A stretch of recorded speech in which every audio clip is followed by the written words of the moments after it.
อ้ยเบ๊ะคนนี้ร้านไอ้ลูกร้านมีความสุขความเจริญนี่แหละใส่แล้วก็ให้ด้วยเนี่ยได้ดังหัวไปนี่เหมือนก็ให้เขากล้องแล้วแม่เนี่ยใครวะเนี่ย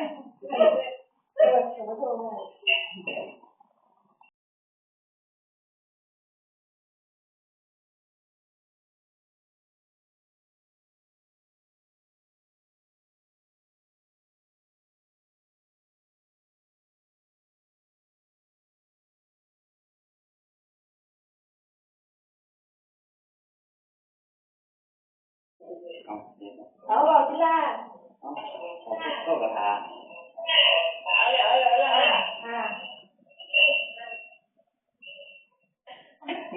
วันแม่สวัสดีวันแม่อะไรวะโอ้ก็ล้มไว้หรอบอกกายกรรมสาม โอ้ยพวกเราจะแต่ว่าไม่ถึงกรรมอันใดที่ลูกหลานเคยกระทำตอนต่อหน้าหรือว่ารับหลังจะต่อพ่อต่อแม่ต่อปู่ย่าตายา